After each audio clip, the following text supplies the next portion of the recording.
Yeah. So how was that? So how was that? Like the first video you did, like, were you nervous? Because I was so freaking nervous for my first video. It was like, Yeah, the thing is, I'm a little bit media trained because I'm from the media production and video production, and that's not my first podcast. And some videos are floating around YouTube where I'm doing two tech reviews, but it never went off really. I never followed it really, and were so distracted with my life. uh-huh. But now I'm ready to go, and Okay. that's why I started my channel, my Tesla channel also. Heck And yeah. Did you, I mean, obviously, so whenever we're done with the conversation, usually what I do is I edit, I do whatever I need to do, and it usually goes up the same day. And obviously, like one of the things, I wasn't sure if you're ready to talk about it, but it's up to you. But obviously this morning's news of like Twitter, like Elon literally offering, what was it, 40 some odd $billion, $54 a share, which is essentially, so Twitter was at $38 before Elon made a $43 billion. Yeah, $43 billion.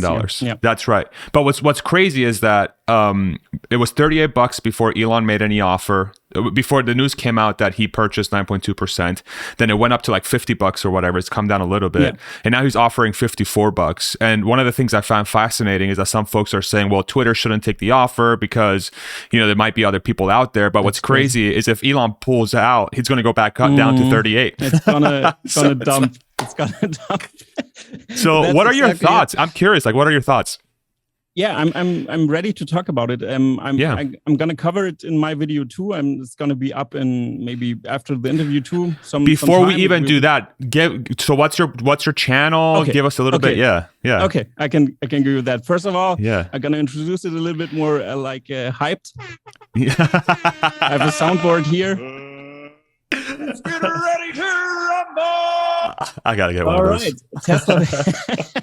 So Tesla Fix is a channel where I give my unique perspective, my unique German perspective on Tesla, because I've realized all the coverages that you have, like our best friends in America, like Stephen Mark Ryan, who's I think in South America somewhere, Australia, I believe.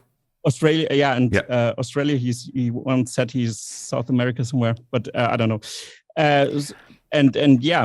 For example, Lars from Best in Tesla, they all cover many things that are very interesting already. But what I realized is that the German news cycle isn't covered as much because it's German most of the time.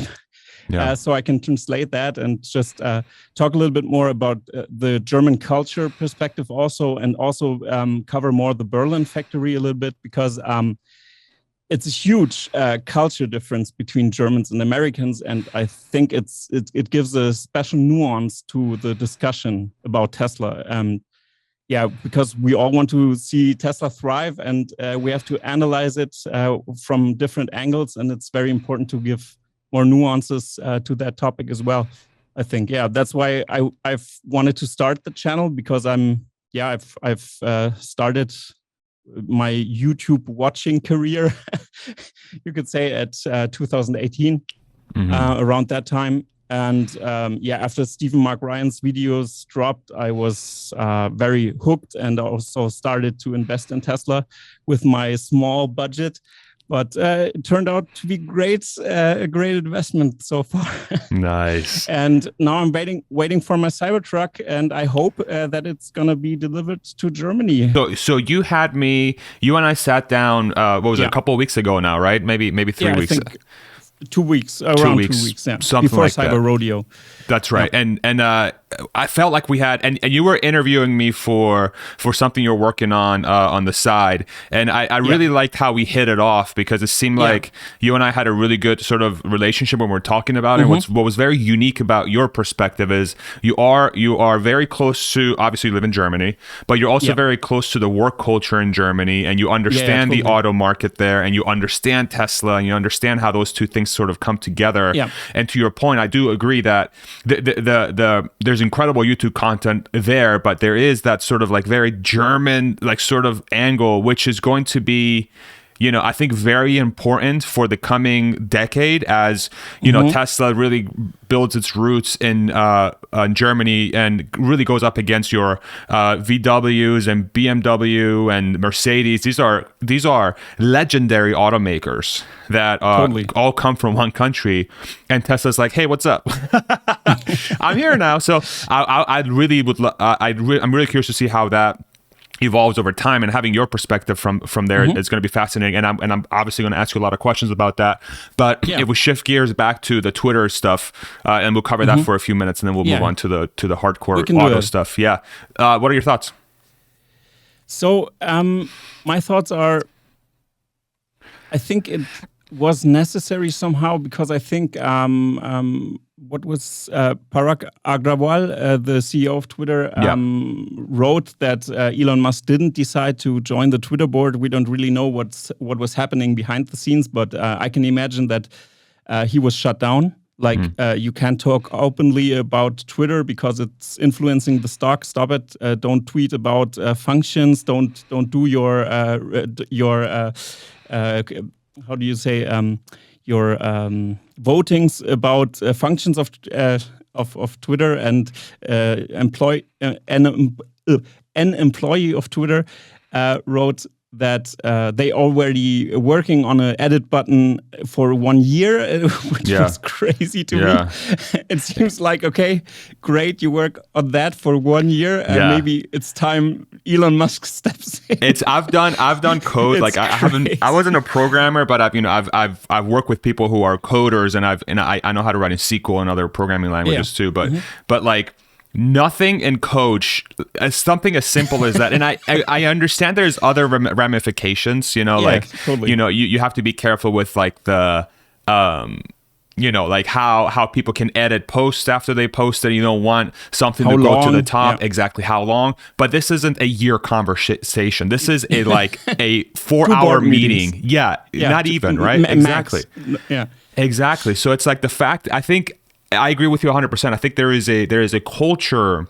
My thing is like there is a culture discrepancy between how Elon likes to run his companies and how almost every other company exists, where Tesla, SpaceX, Elon just move very, very, very, very, very, very, very fast. And the usual conversations you would have that say, well, let's talk about this. Let's wait and see what happens. Like, I don't think Twitter truly understands how much power their platform has from a freedom, like from a speech perspective, and like a social media perspective. It's fascinating to watch. It's so great. I agree. Like when I saw that, we've been working on it for a year. I'm like, okay, yeah, you have. I'm sure you have. You probably were. Exactly. You were thinking about releasing it a year ago, and then for some reason you sat on it, and then now that Elon's like, yeah, let's get it, now you decide that you want to get it out there. So you weren't working on it for a year. You worked on it for a week. You sat on it for a year, and now Elon's like, get it out there. You know what I'm saying? So fascinating stuff. Yeah, I think it pressured the staff a little bit, and I think that was the problem. I think the staff was very overwhelmed by that, and also we have this woke culture debate in America and also in Germany, because I'm studying, and we also have many topics around diversity topics and stuff are coming up. I mean. Important stuff to talk about, but I think it is very strongly embedded in the culture of Twitter, maybe, and that's what rubs people the wrong way, because Elon Musk is not exactly a feelings guy. He doesn't really care. He's very powerful in his statements, very powerful in his speech, how he shifts things, and he gets stuff done because he has to move this fast. So he can't look around and see, maybe I can't offend this person or that person. I mean, there are times where it's important to be sensitive. There are times where it's important to move forward. And I think today, especially with sustainability, we have to move fast, and we can't have that. And if you take Twitter, for example, free speech is very an important topic. And you have to discuss it and look at it in different angles. I mean, it's also free flow of ideas or free flow of speech also can be dangerous. I can see that also. I mean, especially social media platforms, if you don't have your identification, if you log in or if you sign up, then you can write bots, you can do whatever you want, and then the discussion gets influenced by different politics or different streams of worldviews, like Russia or China can influence the platform, or something like that, or America influences some platforms or something. I mean, there is a type of information war going on right now a little bit. You can see that also in Ukraine, for example. The war is prevalent, that information is being skewed a little bit around the corner. It's always at war times like this. But that's why it's important to find the sweet spot between free flow of ideas, free flow of expression, and what is free speech. You have to discuss that. But that's important. The discussion is important. And we need a platform to discuss something like that openly. And if you're shut down all the time or canceled or deleted or anything, that's not how it works. Because there are times where you have to be conservative. There are times where you have to be liberal. I don't understand why we don't try to come closer as a society and come closer and forgive each other a little bit and just talk about stuff. Because if you're young, you tend to be an anarchist. You say, "Oh, I have nothing," but if you have something, then everything changes. Oh, you get kids? You have kids? Oh, totally different story. Now you're a parent. Now everything changes, and your political views always changes, and that's something you have to keep in mind while discussing. And you need a platform which is neutral, and I don't see Twitter being neutral. Yeah. Okay. That's it. That's what I wanted to say. No, that was beautifully said. Yeah. That was beautifully said. And I mean, I agree with you 100%. I think what's really interesting is that I don't know why humanity has gotten to a point where sitting down and having a discussion about two opposing views has become so toxic. Like, I don't understand that. Yeah. You know, that's how you solve problems. That's how you find common ground. Yeah. That's how you bring everybody together by like finding those shared experiences. I was in Orlando, Florida, over the weekend. We were hanging out with a couple of our really close friends, and they have very different views than we do. And you know, for a portion of the time we spent, we were like, you know, debating different things where neither of us were aligned. And then my friend was like, you know, what, isn't this nice where we're like sitting down here and like not agreeing with each other, but like we're hanging out and playing Uno and, you know, having drinks together, and we're not at each other's throats, we're just having a conversation. Why do we have this sort of like why can't that be the norm? Why does that have to be the common? And to me, it seems like that is the norm. It's just for some reason online and social media, it's like an easy way for people to push an agenda and shut down everybody else. Whereas if you were person to person, if you had that like identification, right? If you knew who you were talking to, if you knew it was another person, people would behave very differently. And so like the conversation around making sure that bots are removed and making sure everybody is a legitimate person and they know they're talking to another human being, I think in a way will help us come a little bit closer together. But it's just a fascinating thing. Yeah, I'm studying media design or communication design in my university here, and I'm writing my master's thesis about media management, for example, like just a little overview what I do. And so communication is a big topic for me. Yeah. And it's very important to have these nuances. And with social media, you can see that the algorithms drive division. They are driven by division. So if you like the Facebook leaks that happened,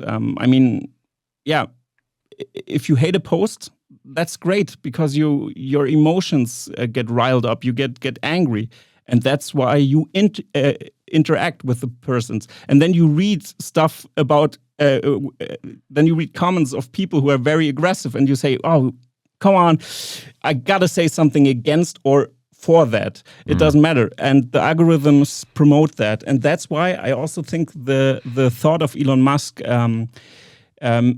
wanting to make the platform open source. I've read it on Twitter somewhere that he thinks about that Twitter should be open source. I think that's important because you need to understand what the algorithm does. I mean, then you can change your posts and like feed the algorithm more. That's maybe a danger to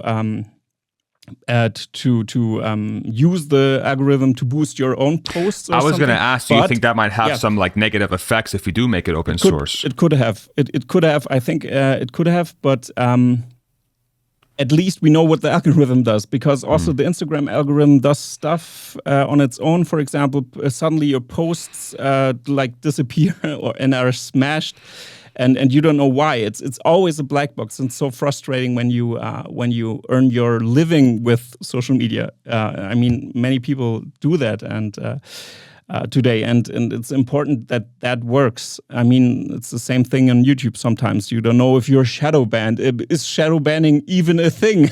Right. Like, is it a conspiracy theory? You don't know it. It's a black box, and that's why we need to look into the source code. Also, I think that's important to for the neutrality of a platform.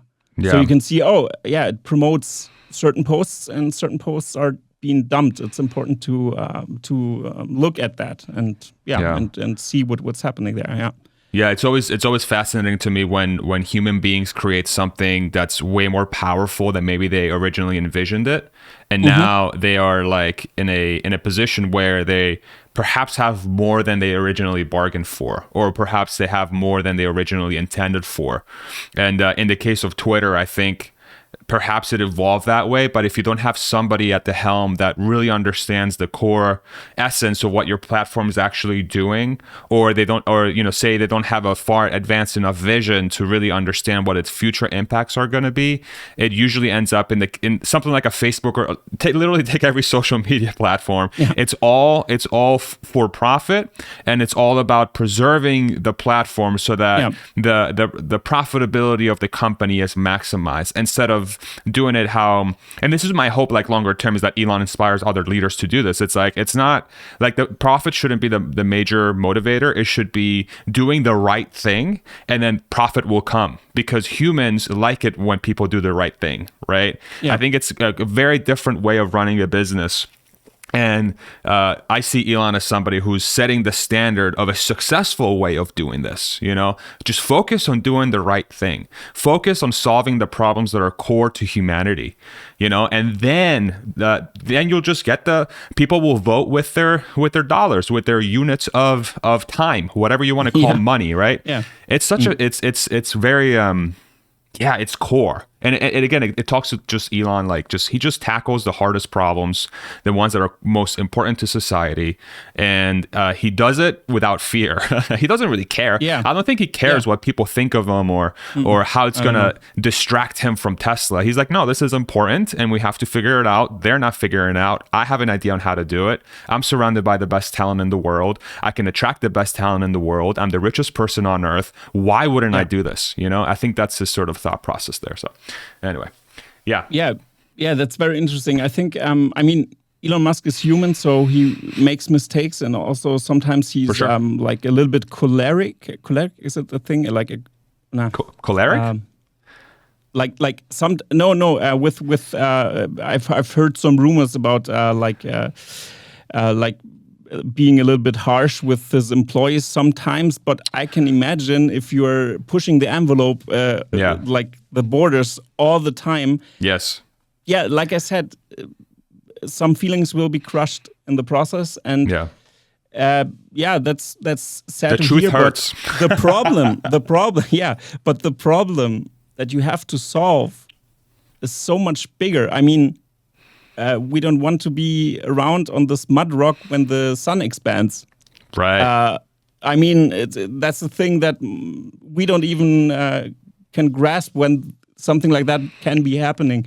But that's why it's so important to emerge to a space-traveling civilization. It's important. And it inspires people, because we have knowledge and everything, and we know that world's going to end someday.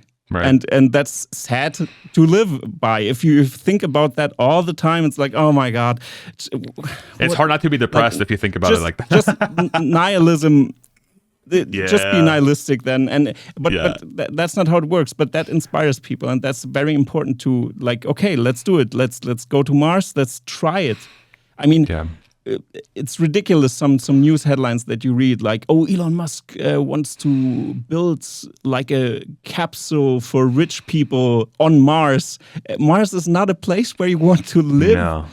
No, it's for the pioneers, for people that really want to push the border of humanity forward. And it's ridiculous sometimes how the discussions work, and that's why it's so important to have a neutral ground where we can communicate about those ideas, and it's important to formulate thoughts through discussion. Exactly. That's why we need diversity in the worldviews and everything. We have to challenge ideas all the time to perfect them. But if one side can't speak anymore, that's not how communication works. Yeah. I wonder too, like a lot of the, the one point you made is like, that news article of,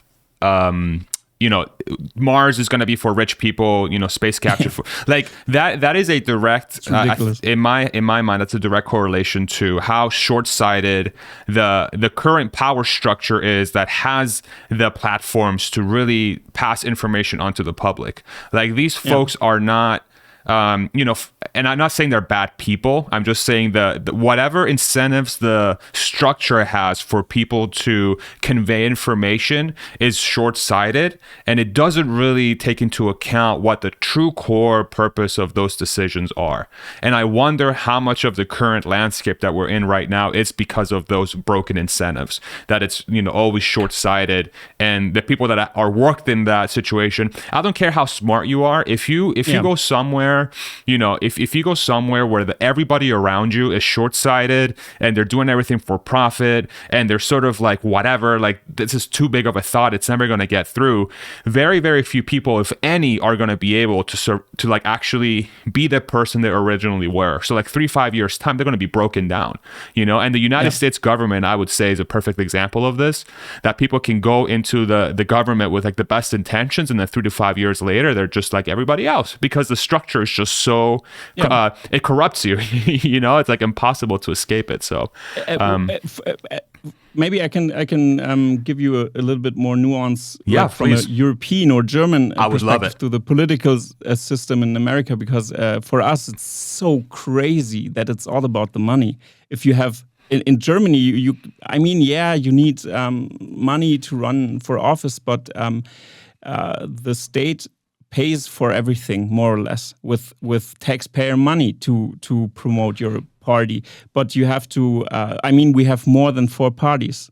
And America has 2. It's I can't imagine it, because the nuances in the conservative spectrum are so. You could split that in 4 or 5 different, like the Tea Party and everything. Yeah. We really have like 5 or 6 parties, but they're just like. They're split. And then we have other parties that aren't part of those too, but like they don't get any attention because the Republicans and the Democrats are the ones with all the money. Sorry, go ahead. And in Germany, for example, right now we have a government that is built out of the liberal economy guys. Okay. And then we have the Green Party, so about sustainability and everything, and the Workers' Party, more or less. Yeah, like the Labour Party in England, a little bit in England, for example, and so these 3 rule the state right now. And before that, it was this CDU, which is a conservative, middle to right-leaning conservative party. But now it's more a liberal party, or liberal parties, except for the economy. Free economy party, I could say it like that. And what really is interesting is that it's about the money, about how to run, and that thing alone has to corrupt you. You're so reliant on. America is much bigger than Germany. You have to say it like that also, but.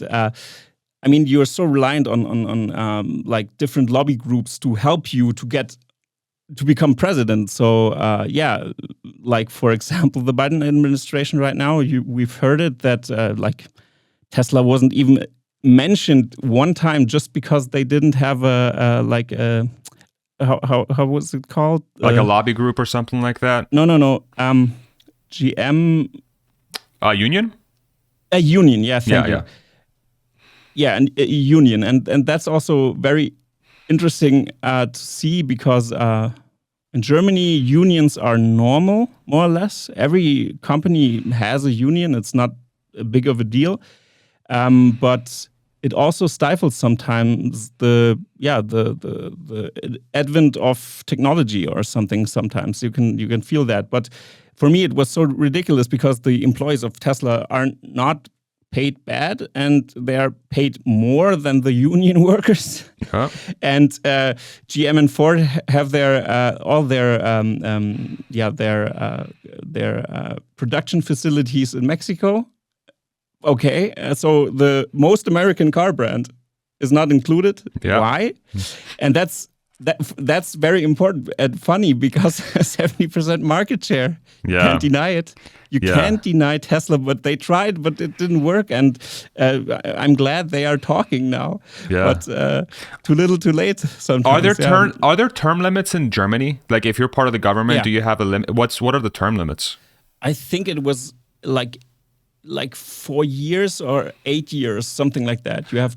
And that's for sure any really. role in the government, or is that just specifically for like a chancellor or like the higher? Like if you're like part it's of more or less for everybody, I think. Wow. More or less, but don't quote me on that. I'm not that deep into politics in Germany, but neither am I. The German honestly, viewers will be writing hate comments. Tell him what he got wrong. Tell him what Jan got wrong. Please tell me. Yeah, I think it's 8 years or something. Yeah, but it has a limit. You can't be chancellor, for example, for like 10, 12 years. It's not possible, like in Russia, for example. Right. Yeah, I think one of the, I mean, the only obvious term limit that we have as president, it's 2 terms. You know, you could do theoretically more than 8 years if you come in like halfway. Like say for some reason the president dies, you're vice president, you get promoted to president. That first term doesn't count. Then you can be reelected twice, right, after that. But everybody else in the Senate and the House have no term limits. So you can be somebody who's in the Senate. You know, I'm not sure how familiar you are with the U.S. government system. Yeah. But no, in Germany it's also like that. You are in your party, as long as your party is in office, you are in office. So like you don't really have a term limit. Some of our politicians are turning 80 right now or something. So we also have a aging society in Germany, like in Japan and everywhere. So that's also a huge problem for innovation or young ideas to come in, and that's why I'm so hungry as a German, and many young Germans are so hungry for innovation. Finally, give us innovation. Okay, let me ask you this then: is Tesla striking a chord with that population in Germany? Like, do you see that? Germans are a little bit special. Maybe we can talk about the culture of Germans, because let's take VW for example. VW is similar to the goals of Tesla in terms of production capacity, for example, because they're with Toyota market leader in producing cars right now, but not for long, I think. But we're gonna get into that later. But VW, for example, has a company culture that is very structured, like a pyramid. The classic top-down approach, like, CEO, and then we have all the departments and many managers, so many subdivisions that it's ridiculous.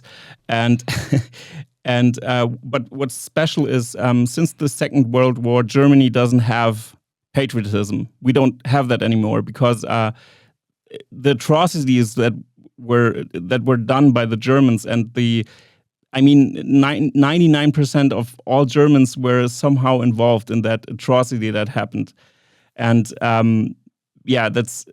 that's why Germans aren't proud of Germany in that sense, but we are proud on like our companies, for example. So in VW there is a mentality of some kind of patriotism, or even sometimes a cult-like following, like, VW is the German brand. We can be proud of. We can be proud of VW, and that's like a surrogate for patriotism.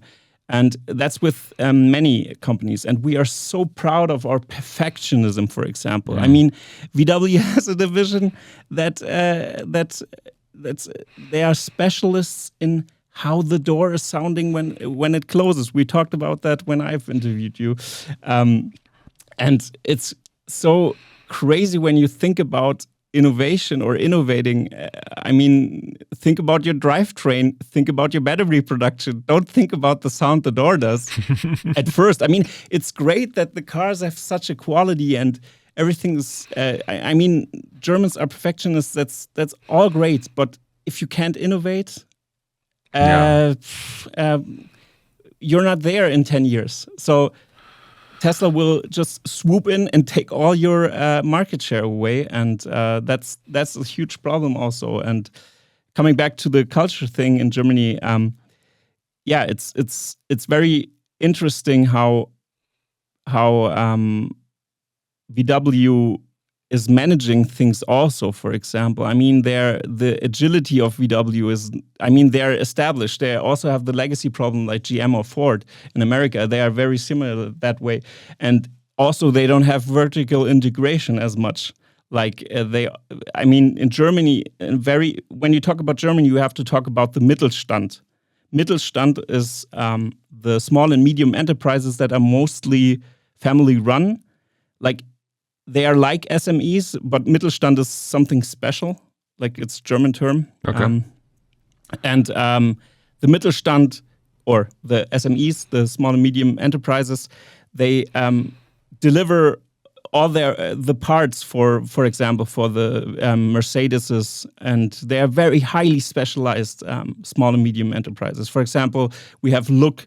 Look is a company that makes the transmissions or the Kupplung, I don't know what it's called in English, but because we have the shift, the gear shift. Oh, the transmission and the entire thing, I guess. No, not the transmission, just the button you have to push with the shifter. The shifter, clutch, the clutch and the shifter. Yeah, the clutch, okay. The clutch. Yeah, okay. They're just specialized in producing the clutch, for example, and they are very good in that. Okay, great. But now you have hundreds of thousands of little small companies that deliver all their goods to the big car brands, and they don't know, like, they just invent the scheme, give it a contract to the small and medium enterprises, and really not much is vertically integrated. For example, Bosch also is a big company, and Siemens, for example, they have a lot of small parts that are used. I mean, many Bosch parts are used in the Tesla Model 3, for example. Also, it's like many Bosch patents are used. Yep. They're like patent holders for many things, and they are a little bit bigger. Bosch could build a car from the ground up right now. It would be possible. They have so many parts. What percentage? Yeah, go ahead. Sorry. Go ahead. No. Now, I was going to ask what percentage of the. So do you know what percentage of the parts that these companies order, like Mercedes, BMW, and Volkswagen, or BMW, Volkswagen? So what percentage of their products or supply is ordered from within German suppliers versus outsourced? Like, do you have any idea what that breakdown looks like? I mean, is a majority German? I would say, yeah, totally the majority. Okay, for sure. Interesting. I mean, they have R&D in-house. For example, VW, Mercedes, they all have R&D, research and development thing, and they give the schemes to the companies most of the time and say, okay, you're gonna produce that for me, and then they say, we can produce it for that price, and then they ask somebody else, okay, can you produce it for that price? They bid it out to all the local companies, basically. They are the patent holders. That's very important. And then they say, okay, you're too expensive, we're going to take him. And so that's why it drives the costs down. Gotcha. But that's not the approach how it's but they're all German companies. They're not going to China. Some parts are from China. Some, It's really we also live in a globalized world in Germany. So right. Also in Ukraine, for example, we had a lot of factories that now don't work anymore. So because of the war. So or in Poland or in Eastern Europe, we have many. How do you call it? Many manufacturers that deliver to VW and Mercedes, for example. But that's exactly the dependencies that can break their necks. Yeah, that's exactly what's important to understand in that German system how it's worked. I mean, VW, for example, is more or less just a brand, and they have a factory where they just put the parts together and then it rolls off the line. They don't really have that much vertical integration in the company. That's why they want to build a new factory to I have to laugh when I say it because it's so ridiculous. 2026, okay? I don't know where Tesla is at 2026, but I can imagine way farther along than they are now. We have robo-taxis and everything, or we're already on Mars. Man, when it's ridiculous. So that's why companies like VW stepped forward. I mean, Herbert Diess, we talked about that on our interview also for a short time. Herbert Diess was the first one who was vocal about that. Yep. And he's actually taking action. That's the nice thing too. Yeah. He's actually actioning against that goal as well. He's not just saying it. I mean, in Germany, the culture difference from Germany and America is in America, you can fail. You have a culture of failure. You start a business, you fail. You restart a business, you do a different business. And people look for people like, oh, you failed? Oh, how about you work for me now because you know how you don't do it? That's great. We need that. And in Germany, it's like, what, you failed? That's not possible. Wow. You don't need somebody who fails. And that's a real problem. I think it's also because of the different how the law is structured. For example, we also talked about that. The law in America is like everything is allowed by default. Elon Musk tweeted about that also a few months ago, I think. And in Germany, it's in Europe, all of Europe, it's the other way around. You have to prove that you have to ask for permission. Can I do that? Here's my paper with everything. Yeah. I mean, you also have to follow regulations in America also, but in Germany the regulations are this big, like it's like a Bible of regulations that you have to follow through, like in detail, because you can get sued if anything is not in place. But in America it's like that. You just do it and we will see how far you go with that. But you can get sued all the time if somebody cuts his cheek because of your spoon that you've made, then you can have a problem with all the.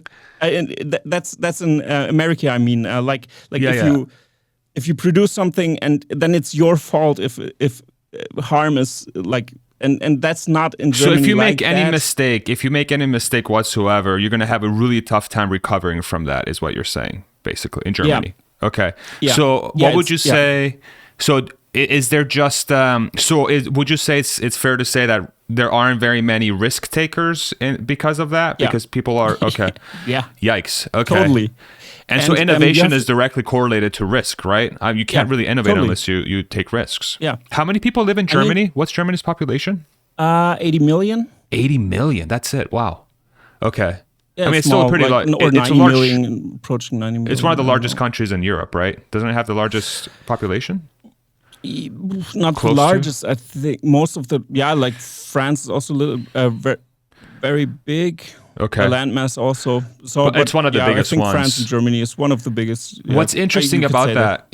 To me, what's interesting about that is that Germany has 80 million people, yet they have 3 of the largest auto brands in the world, and they're heavily dependent as well within that country of 80 million people on the third-party suppliers that build this stuff for them. So like in a world where say Tesla comes in and is able to disrupt those companies, do you actually think that people will switch to Tesla, or do you think that it will be harder sell because the people, like you said, ever since World War II, the past is the past. Like the ways I feel like Americans view it is like the past is the past. Like no one in Germany today is responsible for anything that happened. Like it happened, and it happened. Yeah. But at the same time, like if there's so much patriotism to those companies, do you really think Tesla will be able to come in and significantly impact that market? Like how? Yeah. Okay. I can tell you why. Please. you have to see that what happens when you are proud on your cars and your like pole position that you're in. VW, second largest auto producer, maybe the biggest next year or something like that. Or Mercedes, the most luxurious, very fine produced car. It's like, and oh God, and efficiency. It's so great.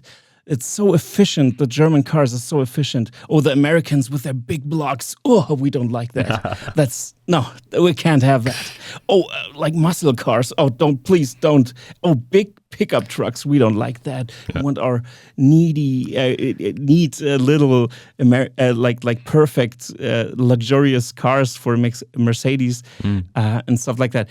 And I mean, they are very they have their nose very high up, and they're very, very proud of that. And this proudness, and this patriotism, and this attachment to their, like their patriotic vein is triggered by the car, so they don't see that disruptions happening everywhere.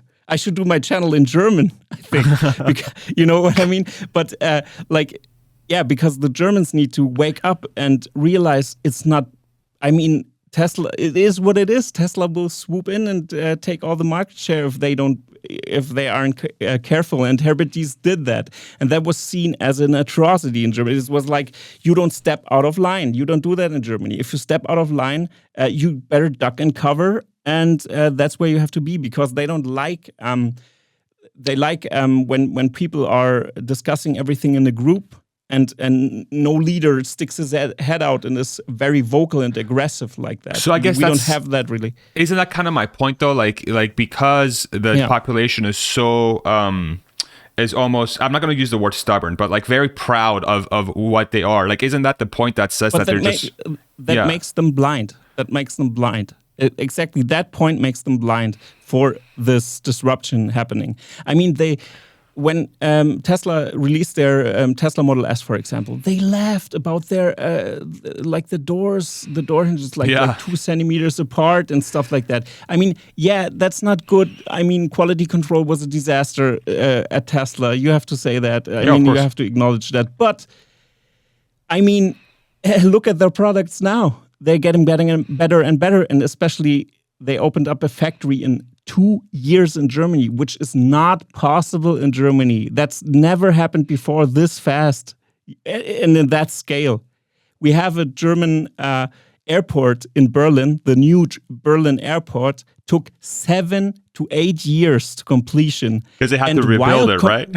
Yeah, because you have to think about it. We love our policies. We love the detail in the policies. That's why it's like, I think it also has something to do with our language, because our language can describe stuff very precisely, but that leads us to be too precise and not simple enough to say, okay, just simplify it. We don't simplify, we complicate it, but we can describe in detail nuts and bolts and like how that's why we have such a perfectionism, because our language is also different. That's also a little point that's different to other countries maybe.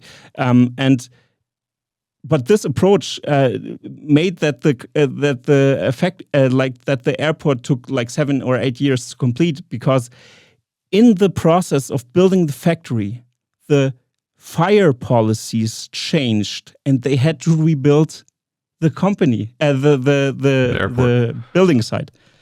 And it's crazy also that in Germany you bid on a project. I mean, maybe it's similar in America. You bid on a project and then you undercut your price. That's how you can earn money, especially when you are because the airport is also half state owned and stuff like that. So if I'm a company who's building stuff, then I have a project for the German state. I'm going to underbid everything. And then when I'm in the contract, I can say, there's not specified that you wanted screws to build that. Scope creep, oh, right? That's a like markup. they just yeah, keep you adding need- stuff. Yeah. Yeah. And they add stuff and add Happens stuff. here all the time And- as well. Yeah.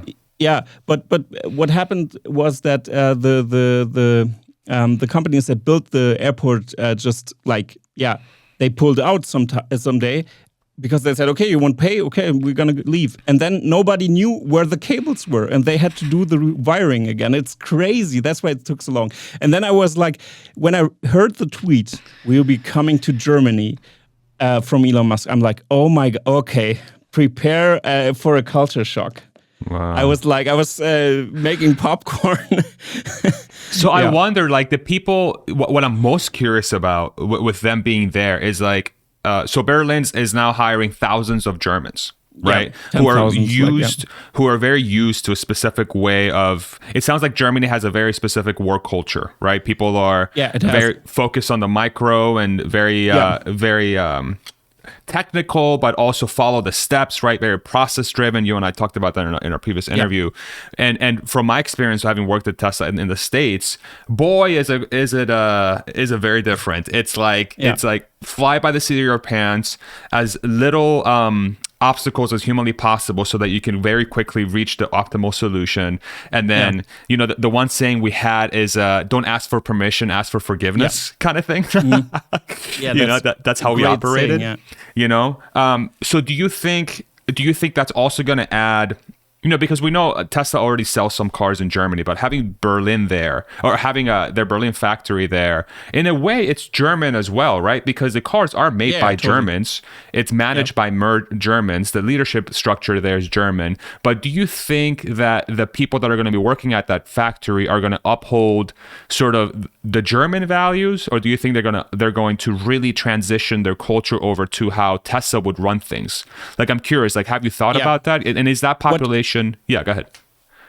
What Germans focus on are numbers also, and numbers don't lie.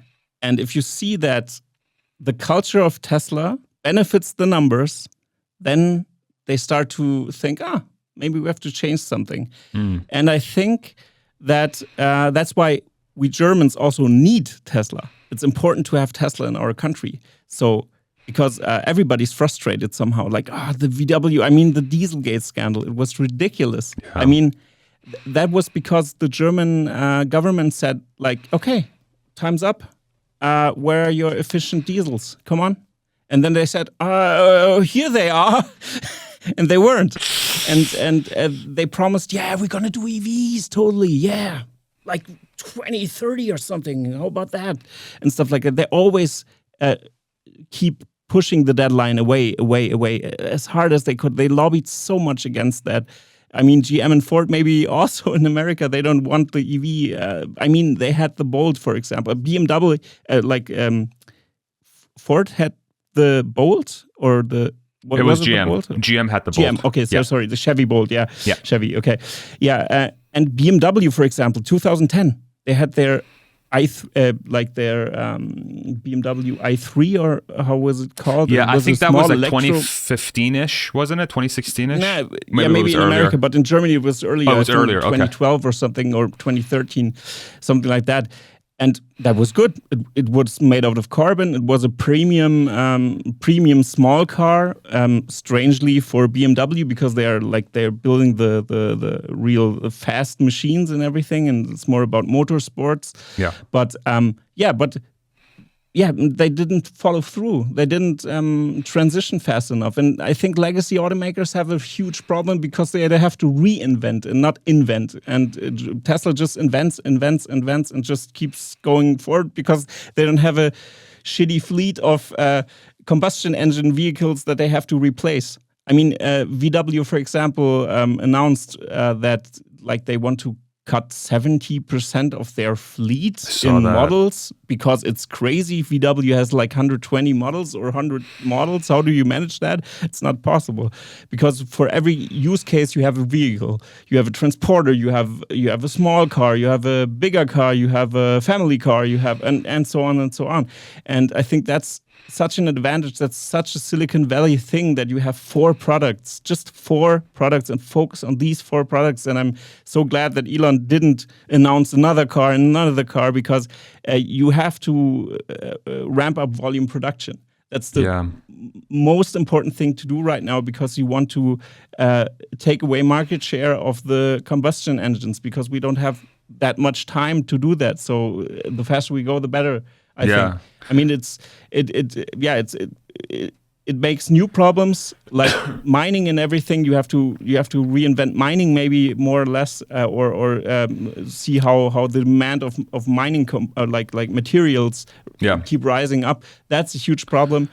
Like it's replaced oil with mining. So okay, but we have to figure it out. I think it's a better solution to be reliant on sun energy, for example, and everything. It's much more better. It's much better. What's interesting about VW? So has BMW or Mercedes announced a similar cut of models as well? Was VW the only one that announced that cut of like 60-70%? I can't remember if they did as well. I think VW just did it. Just VW. I mean. Yeah, just VW. I mean, Mercedes has a more or less smaller fleet. Yeah. VW has a very big fleet, because they are the car for the people. So that's a mass producing company. It's very different to Mercedes. Mercedes has a little bit less market share. They have premium cars, so it's a different sector. It's more the premium sector. Yeah, what's interesting there is that they have transporters and stuff like that, but more or less. Yeah, I remember when I lived in Spain. I lived in Spain for 12 years. I was born and raised in Spain. I was born in 87, and then I lived there through 99. I remember in Spain we had these like little Mercedes, like A-class little things running around. I forget what they're, but they're like tiny little Mercedes cars that do not exist here in the States. I think the lowest class they have is like the C class, maybe, which is like a Model 3 size car. But what's interesting about the VW move is that you cannot get to mass produce profitability with an electric vehicle with your current infrastructure unless you get rid of all the little nuanced, sub-segment thing. You just got to pick a segment and just make that car. Pick a segment, make that car. Don't go in. Like what's very fascinating. 5 cars. Exactly. Like even with BMW, like BMW has like the 5 Series, and then they have the 6 Series, and then the 4 Series. But like all 3 of them should just be the 5 Series. You know what I'm saying? Like it's a very curious way of how some of these brands go. You can't focus. Yeah, it's so hard to focus if you do that. Possible to do that, and it's so hard. The problem to solve the supply chain is so hard that you have to focus on that, and Tesla just does that. And Tesla isn't a car manufacturer. Tesla is a production facility manufacturer. Yeah, they're a manufacturing manufacturer. You have to, like, they build the machine that builds the machine, that's like Elon Musk said, and that's also something you have to keep in mind. And Germans are very product-centric and not customer-centric, more or less. I mean, they're very industrial still. Yeah, that's like old thinking. It's like, what they don't see the shift going on. That people, maybe we don't need cars in 20, 30 years, maybe that's an option. Tesla will be moving on to something else. I guarantee you, they solve autonomy, and then we have robotaxis. Many young people don't even want to own a car. Why should I invest 50,000 or maybe even if it's cheaper, $20,000 into an electric car when I have Uber or when I have like the Tesla robotaxi network? Why should I? Yeah. So that's also a component that Germans don't get because they are so proud of their cars. And if you made it in Germany, you have your VW, your BMW, your Mercedes in front of your rental apartment. You must say, because in Germany we don't own so much. Right. As in America, we don't have that much space. Right. And everything is very pricey here. But that's a special nuance that. So if you fast forward 10 years from now, so let's go to 2030. Okay, so let's picture the world. Let's picture Germany in 2030. Okay, what does it look like? How much do you think the influence that Tesla's having today, how is that going to impact the rest of the market at large, the economy at large? Let's say these transitions do start to happen. What does that mean for Mercedes? What does that mean for BMW? What does that mean for all the suppliers? What does that mean for all the population that have been so attached to those brands? And then Tesla, an American company, comes in and it's like, yep, it's mine now. What does that, walk me through what your vision is for Germany in 2030 from that perspective. I can only say dark times ahead, because many suppliers, like third-party suppliers, are reliant on the car industry, and the most jobs in Germany are from the car industry, and this car industry will be so disrupted by Tesla's ramping up. I mean, 2 million cars this year, 4 million cars the next 2 years, 6 million cars. Nobody produces at that scale. No company in the world.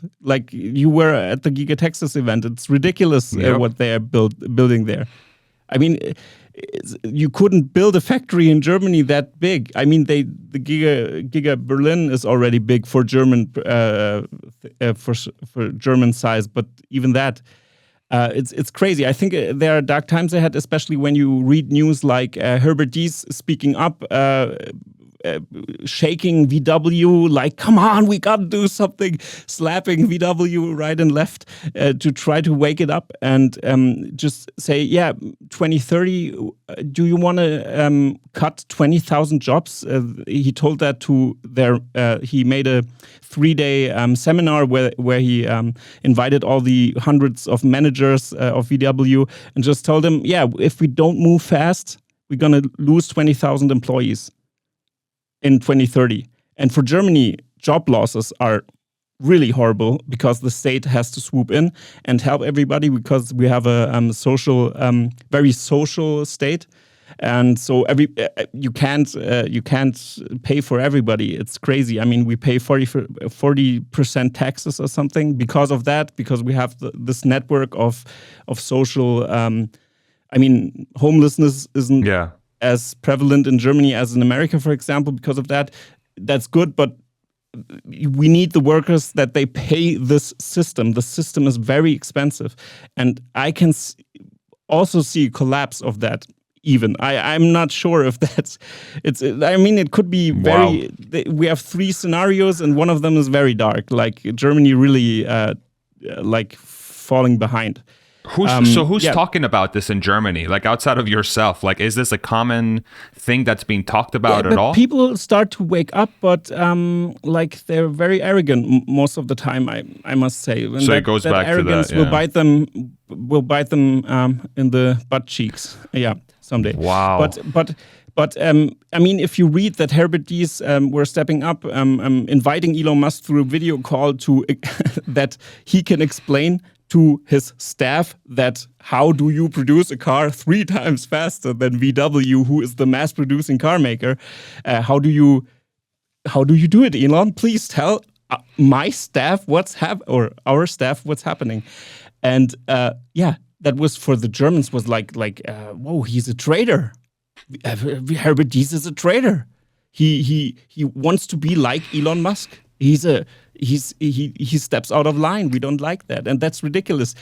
They were discussing if they want to get rid of Herbert Diess in the board meetings because they are very family owned. The VW group is very family owned. The Porsche family, for example, is in there. So very old German royalty, more or less, you could say, who are in the boards, and they are very proud. I mean, they're family dynasties who say, what, you're stepping out of line? That's not the way we Germans do things, but the world changed. We are in the globalized economy.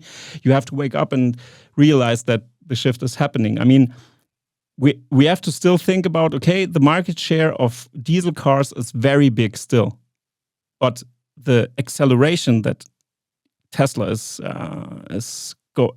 going through right now, the amount of acceleration, the exponential growth that is happening right now. I mean, in 5 years you can't catch up. If the bell curve starts to unfold like EVs surpassing the combustion engine vehicles. When that point hits, it's too late. I mean, it's too late. 2023, you have a big VW maybe will survive. I can imagine. I think Mercedes can survive because of its brand. But I mean, they have the EQS, for example. They have some electric vehicles that are even have a bigger range than Teslas. But the problem is they are heavy as stuff. And that's but the I one think it's thing. also No, I didn't mean to cut you off. You can keep going. Sorry. Yeah, I think if they don't change their perspective on things right now, right now, then it's too little, too late, maybe. Because if you have taglines like Mercedes tagline is the best or nothing. What does that even mean? Okay, we're the best or nothing. Yeah, then you are more or less the nothing. The best or nothing, Jan. Come on, man. or slogans like more than a badge. What is that? What does that mean? It doesn't mean anything. And they write on the website, for example, innovation. Mercedes-Benz never stops developing new ways to realize the potential of the road ahead. Great marketing, super marketing, but damn, you have to build better cars and you have to innovate with the battery technology. The one thing that's vertical integration is the key word. Vertical integration. If they don't vertical integrate till 2030, it's doomsday time. Yeah, really, it's doomsday. If the German car market collapses, Germany collapses because it's such a huge part of the economy. That's where I was going to go with my next thought, because one of my biggest fears is that the current transition to, like, for example, in America, one of the things that I'm really dreading is that once Tesla does become the automaker that completely disrupts Ford and GM and Chrysler and, you know, the companies that are based here, you know, America does have a very diverse economy, which thankfully, you know, we have a lot of things. But Ford and GM, they're gonna lay off a ton of people, which means that the suppliers in America, in Germany not, and then the social system will collapse. That's the difference. Yeah, you know, that's the problem, because in Germany they can't do that. So Mercedes and VW have to keep the people, or do they get laid off? More or less. The state has to step in and provide solutions then, and that's why. Like we have a social economy that's very different from your economy, like your turbo capitalism that you have in America, which has good sides and very bad sides. Very strong, like the scale is very shaking like this, and in Germany it's very stabilized. But so that means the German government essentially has to foot the bill to all these companies that won't be able to innovate, essentially. Yeah, they in the economic crisis 2008, they already did that with the Deutsche Bank, for example. They stepped in and just paid with taxpayer money. They always do that like that. And everybody is pissed, but nobody does anything because nothing changes, because our system is how it is and it's too complicated to change it. It's very stuck. You could say Germany is very stuck, but I think to give it a positive note at the end of our interview right now, is like Tesla benefits from the German workforce, really, because damn, we have good engineers in Germany. We really have. The preciseness and the precision that they have, and if they learn the agile culture of Tesla, like the anti-handbook from Tesla, for example, is like 4 pages long. In Germany, that would be unthinkable. People just read the rules and then act like robots. They're gonna get programmed like robots. It's really like that because they are scared to do something wrong, because we have a culture that prevents people from doing mistakes. And also the startup culture like broke that open a little bit. That's good, but our core economy is still very conservative and from the industrial revolution almost. You know what I mean? Like very classical structured. The customer is just the end of the production line. Like the customer is the end of the production line. Not the customer isn't in the center of the company, more or less. That's why I'm writing my master's thesis about design management and stuff, leading design and everything, because that's there has to be a culture shift also in that direction, and that's very important to transition to that. Yeah. But I think we can really benefit from Tesla in that regard, that our workers learn how to become more agile, to use their own brain, because they have a huge brain. The engineers here are very intelligent people. They're very good. They really fit into the Tesla innovation sphere. I can imagine that, and especially young people are very inspired by that and want to go to that, because now it's prevalent that Tesla will dominate somehow, and now we have to accept it somehow and try to learn something about that and change. And believe me, the German-made Tesla Model Ys will be qualitatively good cars, maybe better than in the Gigafactory Texas. We don't know that, but it seems like it. Yeah, it's going to have German talent, precise, right? Yeah, but in a healthy way. I think it can benefit both, like more precision, like that the panel gaps are not as like this big or something. I mean, it changed already, but the quality control. I think quality control and how do you say, precision? Yeah, no, like compressing the stance of Tesla, to stabilize Tesla because they're moving fast forward, but they have to be stabilized at some point. Oh, I see. Yeah. So just making sure that they're being they're getting the quality of the product is good, and then the specialists can come in and they close doors all day. I see. For example, I see. You know what I mean? And then suddenly it's like a hybrid. It's a hybrid of the experience of the Model S somehow is like a Mercedes someday, and you're like, oh, wow, that's pretty neat. That's very comfortable. The details, and nothing is squeaking when you touch it. I mean, that's also a small problem that is, that's a very fascinating point you make, because if there's one thing America is really good at, to your point, it's like we're good at creating companies that know how to go fast, and Germans are very good at making it like perfect, like just so like that's why it's that marriage. Good, marriage. I think for like keeping their position, that's very important to perfect their product. That's where Germany can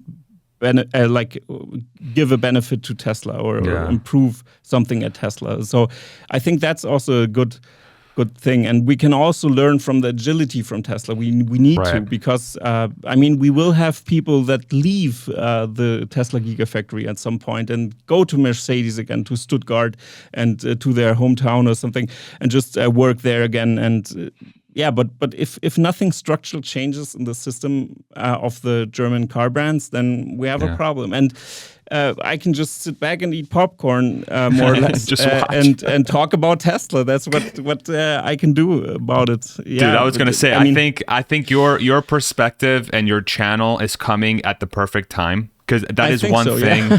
That is one thing. Like you said, Lars does a really good job from like a Scandinavian sort of that perspective. Because like Norway and those and Denmark and those countries, they're so different than Germans. Also, they're so forward thinking. I mean, they also have a huge social state. Yeah. But but they have, for them it's very important. They have the oil. They have oil, offshore oil. Germany doesn't have oil. Germany has different Braunkohle. I don't know what it's called in English. It doesn't matter. Energy form that you can burn, like natural gas.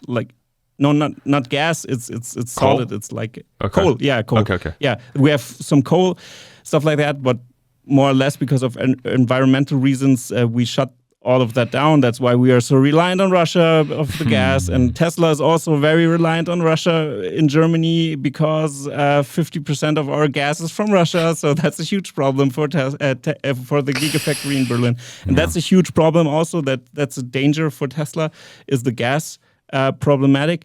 But what it did was accelerating the advent of sustainable energy in Germany, which is the mission of Tesla. So that's also a good thing. And I think 2030 can be two-sided sword. On one hand, we have Armageddon and Germany falling to pieces because all the car brands die. But I doubt that. I think it can happen. That's just the worst case scenario. The good case scenario is we shift around and start to be more agile and go forward and realize, okay, sustainable energy it is. Let's do it. And then mix a little bit of nuclear energy or cleaner nuclear energy into the mix. And suddenly it balances out. And I think that could be a brighter future than what's happening right now. I mean, but that's why Tesla is important. I mean, they move fast. They hit their targets. Like Elon Musk told his secret master plan, like 12 years ago, and he hit the target on the spot. 2020 hit the target on the spot, 500,000 cars per year, and so on and so on. So they keep getting that, the German car brands will eventually learn it and try to walk behind Tesla, but I don't think they will dominate in the next few years. I don't think so. I think Tesla will have a market share of about 60% or something. 60%? Yeah, totally. I'm all in. Yeah, I'm crazy. I'm crazy like that. I think this could be an option. I mean, how many cars are sold in Germany every year? Tough question. I don't have the numbers. Okay. But 60% of that, really. Whatever that number is, 60% within the segments that they sell, I'm guessing, right? Yeah. I mean, I don't know if the Tesla truck will be this can be this mass produced that they can deliver replace everything in Germany. I don't know about that. Like Mercedes has a big stance in that sector as well. You're talking about the semi trucks, right? Like the semi truck. Yeah. Thank you. Yeah. I think that's a segment which is harder to get in Germany, I think. But in terms of like regular cars or cars for the end customer, like a normal person who's buying his car, I think. I mean, you have just to compare the cars. If the BMW sounds good sounds good in the commercial, but then on the spec sheet doesn't add up, or autonomy is a huge problem in Germany because we don't have good software engineers, or digitalization was something we were sleeping on a long time. So that's also a big thing that Tesla has, like Silicon Valley style, like really going all in with their software. I mean, the ID3 has to be updated with the USB stick. Yeah, imagine that. Not over-the-air updates. Yeah. It's ridiculous. You have to go there and your car is in service for 2 days because a lot of these car companies are so behind from that technological standpoint. Crazy. 60%. Yeah, I mean, I think the one thing that Tesla has a big advantage on versus, say, a foreign car company coming in is that they could tailor their brand because they don't have marketing, right? It's just like the brand exists. Like they could very much somehow create an angle where this is not necessarily an American company coming to Germany. This is a company that exists in the world that is for sustainable transport and transitioning our company over, our world over to that world, built by Germans. And I feel like if that is the sort of messaging that gets delivered internally, I could totally see that 60% number just based on how you describe the culture there. And if there's a company that can figure out how to do that, I think it's Tesla. So man, 60% would be like, that would be absolutely insane. In that country. It sounds insane, but I can imagine it. Let it be 40% or something. It's also ridiculous. Yeah. I mean, even if it's 20%, it's crazy. Yeah. You know? Yeah. I mean, you have to see it like that. Germans really like also competition and sports and racing and Formula One and everything. Very crazy car people here. Also, but if the Tesla Model 3 the Tesla Model S Plaid, like leaves the Porsche Taycan behind all the time in the Nürburgring, for example, that's a huge deal in Germany. Because then they think, if I want a Porsche, I want the fastest car or a very fast car, but then I need to buy a Tesla Model S Plaid. because it's the fastest car. Or a Roadster. If the Roadster comes out, I mean, that one's going to crush everything. The Porsche 911, for example, the Porsche that's the segment. That's the segment. The Roadster is so ridiculously fast, and we have the Autobahn where we don't have a speed limit. Seriously, we can ride 300 miles per hour on the Autobahn. We don't have 300 miles an hour. That's very fast. South Germany, it's ridiculous. You really, yeah. But really, we don't have restrictions on the South German Autobahn. Right. In North Germany, we have some restrictions, like 130 kilometers per hour. That's about like 100 miles or something. But like the 70, rest, yeah. It's the German states where the car makers have different regulations. They are, you can speak. You and Germans, and it sounds like Germans respect that. So if an automaker can come through that can surpass what they're building and they can show, okay, exactly. Germany will respect that. I think because you have friends also. Word of mouth is a huge deal at Tesla, for example. I mean, social media is also, or social media strategies for marketing is just like word of mouth on steroids, but word of mouth is so important. That's the biggest thing in marketing. And Tesla does that. Everybody is so excited about their Teslas. It's crazy. And I know why. I will be knowing when my Cybertruck arrives because it's the most non-German thing you can have on the street. That's why I want to have it.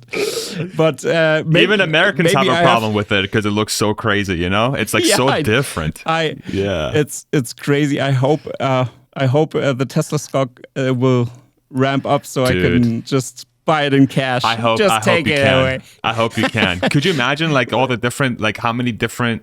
I would love for you to like have like a series once you get your Cybertruck of just like going out on the road.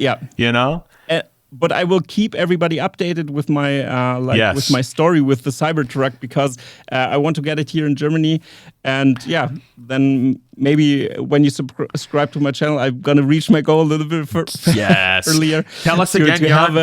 Tell us all your information again here as we wrap it up. Tell us all your information again so everybody can hear. Your YouTube channel, your socials, everything. Okay. Everybody, pay attention. Everybody pay attention. So Tesla Fix is my YouTube channel I'm setting up right now. My first episode will launch today. And when Farzad's interview also is online, I'm also going to upload an interview with Farzad that I did on my channel and around the weekend. And I'm going to give you a unique German perspective on Tesla. Maybe that's interesting for you as well. And you will most certainly see me like with the channel Tesla Fix in Farzad's live stream where he rocks on all the time, which I really enjoy because you're enjoying yourself and just doing your rocking on your live streams. I really enjoy them, and you can see me in the comment section of Farzad at his live streams and on my channel with the Tesla devil horns. With the devil horns all the time. That's awesome. And then any a Twitter account, any socials? Yeah, also Tesla Fix there. The logo is like bright yellow and blue. You can see it. Tesla Fix is the name, Tesla_Fix, I think. That's my Twitter handle, and I'm just reposting many Tesla-related stuff and posting news as well sometime if I have the time, because I have to do my master's thesis also. I have to do that as well. Yeah. So I'm not that you don't fall behind that. Twitter, gotta get those A's. Yeah, a little bit, but I'm trying what I can. Awesome. Yeah. Jan, thank you so much, man. I really appreciate the conversation, dude. Like I really appreciate your insights from that perspective. I think all of us, especially for those of us that obviously are not familiar with that side of the world, it's super helpful for us to understand that piece, like how the Tesla relationship between the German culture, the German companies and everything is super eye-opening.